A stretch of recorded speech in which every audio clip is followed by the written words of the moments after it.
তিন নম্বর, এই দশকের করণীয় হলো সকল গুনাহ থেকে অন্য সময়ের চাইতে এই সময়টাতে বেঁচে থাকার জন্য বেশি সচেষ্ট থাকা।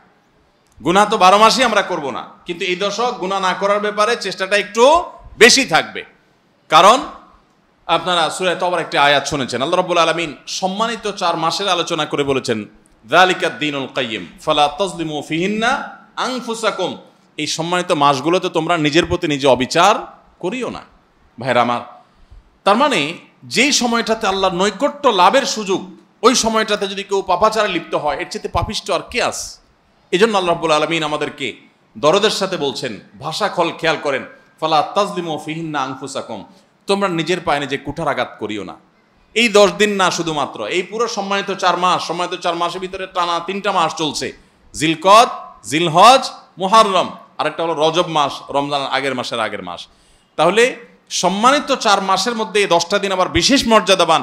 অতএব এই আয়াতটা এখানে আরো বেশি ফিট হবে, অর্থাৎ পাপাচার থেকে বাঁচার জন্য আলাদা কসরত থাকবে। অন্য সময় আমি গুনাহের কাজ করলেও এই দশকে কোন অবস্থাতে আল্লাহর নাফরমানি করব না।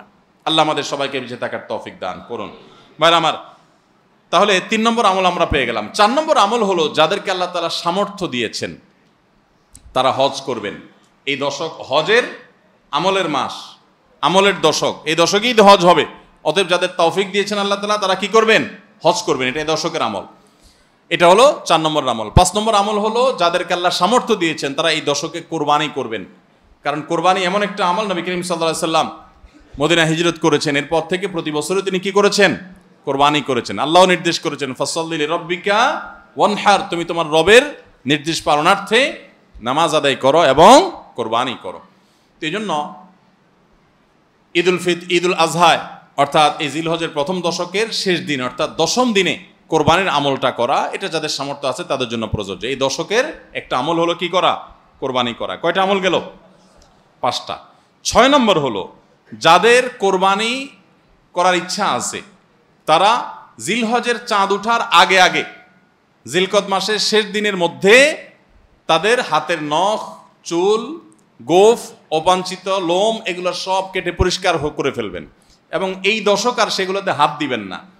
কোরবানি করে তারপরে সেগুলো পরিষ্কার করতে চাইলে করবেন, এই দশকে আর হাত দিবেন না। নবী সাল্লাল্লাহু আলাইহি ওয়াসাল্লাম বলেছেন, মান আরাদা আন ইউদাহিয়া ফালা ইয়াখুয মিন শা'রিহি ওয়া আযফারিহি শাইআ, যে ব্যক্তি কোরবানি করার এরাদা করেছে, নিয়ত করেছে, সেই জন্য তার চুল, নখ এগুলো না কাটে ওই 10 দিন। জিলহজের চাঁদ উঠছে আর কাটবেন না, চাঁদ উঠার আগে আগে কেটে ফেলবেন এবং কোরবানির পরে যায় কাটবেন, এই 10 দিন বিরত থাকা।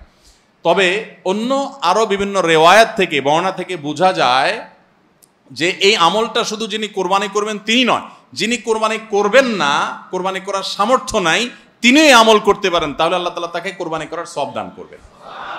এমনকি কোন কোন সালাফ, কোন সাহাবী থেকে এই আমলও বর্ণিত আছে যে বাসার বাচ্চা কাচ্চা যারা আছে তাদেরকেও এই দশকে চুল, নখ ইত্যাদি কাটতে নিষেধ করেছেন। তাহলে চুল, নখ ইত্যাদি কাটা থেকে বিরত থাকা এই 10 দিন, আগে কাটা এবং পরে কাটা, এই 10 দিন না কাটাকাটি না করা, এটা একটা মুস্তাহাব আমল। এবং প্রায় সব ফুকাহায়ে কেরাম এই ব্যাপারে একমত হয়েছেন। মাওসুআ ফিকহিয়া কুয়েতিয়ার মধ্যে লেখা হয়েছে যে ইত্তাফাকাল ফুকাহা, সব ফকিহগণ প্রায় একমত যে এই দশকে যিনি কোরবানি করবেন তিনি তো বটেই, কোরবানি যিনি করবেন না তাদের তরফ থেকেও চুল, নখ এগুলা কাটা থেকে বিরত থাকা মুস্তাহাব। তাহলে 6 নম্বর আমল গেল চুল, নখ ইত্যাদি এই দশক না কেটে থাকা। 7 নম্বর আমল হলো এই দশকে বেশি বেশি তাকবীর পাঠ করা। এটা তাকবীরে মুতলাক বলা হয়, সাধারণ তাকবীর। আল্লাহু আকবার, আল্লাহু আকবার, লা ইলাহা ইল্লাল্লাহ, আল্লাহু আকবার, আল্লাহু আকবার ওয়ালিল্লাহিল হামদ। এই তাকবীরটা হলো মিন শাআইরিল ইসলাম, এটাকে আমরা করতে পারি। ইসলামের যে নিদর্শনগুলো আছে সেগুলোর মতো করে এই তাকবীরটা আমরা পাঠ করব, এমনভাবে পাঠ করব যে অলিতে গলিতে, রাস্তাঘাটে সব জায়গায় তাকবীরের ধ্বনি চলতে থাকবে, কারোর ডিস্টার্ব করে না, মৃদু কণ্ঠে সব জায়গায় গুনগুনিয়ে আমাদের মুখ থেকে তাকবীর চলবে। আপনারা অনেকে হয়তো শুনে থাকবেন, সাহাবায়ে কেরাম রিদওয়ানুল্লাহি তাআলা আলাইহিম আজমাইনের মধ্যে থেকে কেউ কেউ, আবু হুরায়রা রাদিয়াল্লাহু তাআলা আনহু, আরো কোন সাহাবীর আমল বর্ণিত আছে যে জিলহজের প্রথম দশক শুরু হলে তারা বাজারে চলে যেতেন। বাজারে কেন যেতেন ভাই? শুধুমাত্র এই নিয়তে বাজারে যেতেন যে বাজারে গিয়ে অনেক মানুষজন থাকবে, তাদের সামনে গিয়ে উচ্চস্বরে তাকবীর পাঠ করব, আমার তাকবীর শুনে পুরো বাজারে সবাই গুনগুনিয়ে তাকবীর বলে উঠবে।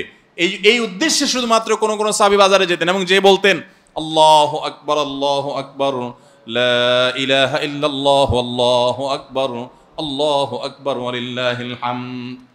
শয়তান আমাদের পুরো সমাজকে গ্রাস করে ফেলছে ভাই, সর্বত্র। আমাদের বাসা বাড়ি, আমাদের ব্যবসা প্রতিষ্ঠান, আমাদের শিক্ষা প্রতিষ্ঠান, আমাদের চিন্তা চেতনা, মন মগজ, দেহ মস্তিষ্ক সবকিছু ইবলিস নানাভাবে আমাদেরকে প্রভাবিত করে রাখছে।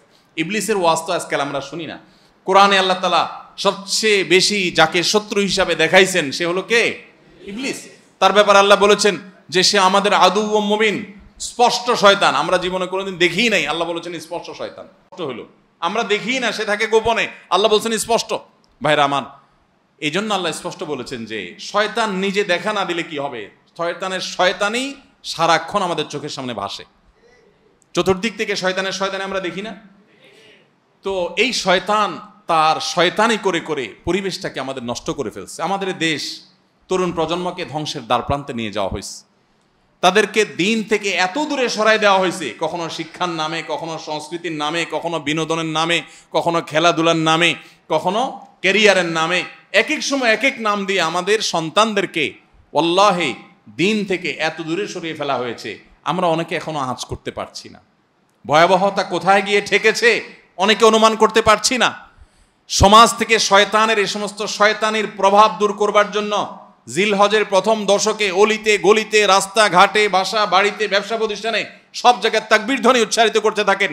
এই তাকবীর ধ্বনি নীরবে না, সশব্দে, সশব্দে বলতে মানুষকে ডিস্টার্ব করে না, যতটুকু মানুষ সহনীয় হয় মৃদু কণ্ঠে এই তাকবীর গুনগুনিয়ে আমরা গাইতে থাকবো, আওয়াজ করে করে বলতে থাকবো, সর্বত্র এটি ধ্বনিত হতে থাকবে। এই আন্দোলনটা আমার প্রত্যেকটা একটু করতে হবে। রাজি আছি তো ইনশাআল্লাহ? ভাইরা আমার, বাজারে গিয়ে, চায়ের দোকানে, মাছের বাজারে বা খুব জমজমাট বাজারে গিয়ে যদি আপনি হঠাৎ করে তাকবীর দিয়া উঠেন, আল্লাহু আকবার, আল্লাহু আকবার, লা ইলাহা ইল্লাল্লাহু, আল্লাহু আকবার, আল্লাহু আকবার, ওয়ালিল্লাহিল হামদ, কত মধুর কণ্ঠে এই তাকবীর পাঠ করা যায়। আল্লাহু আকবার, আল্লাহু আকবার, আল্লাহ সবচেয়ে বড়, আল্লাহ সবচেয়ে বড়, লা ইলাহা ইল্লাল্লাহ, আল্লাহ ছাড়া সত্যিকারের কোনো মাবুদ নাই, লা ইলাহা ইল্লাল্লাহু, আল্লাহু আকবার, আল্লাহ বড়, ওয়ালিল্লাহিল হামদ, আল্লাহ বড়, আল্লাহ বড় এবং তার জন্য সমস্ত প্রশংসা।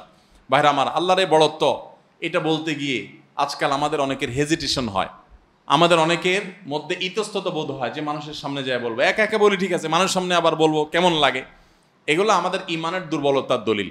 আমার আল্লাহর বড়ত্ব বর্ণনা করতে আমার মধ্যে ইতস্তত বোধ যদি হয়, তো আমার চাইতে নিমুখ হারাম আর কে আছে আল্লাহর জমিনে? আমি কত আল্লাহ নিমুখ হারাম যে আল্লাহ সারাদিন আল্লাহর নিয়ামতের ভিতরে ডুবে আছি, আল্লাহর বড়ত্বটা জোরে বললে কে কি মনে করবে, আমি এই চিন্তা করছি। তো আমরা ইনশাআল্লাহ এই অচলায়তন ভাঙবো তো?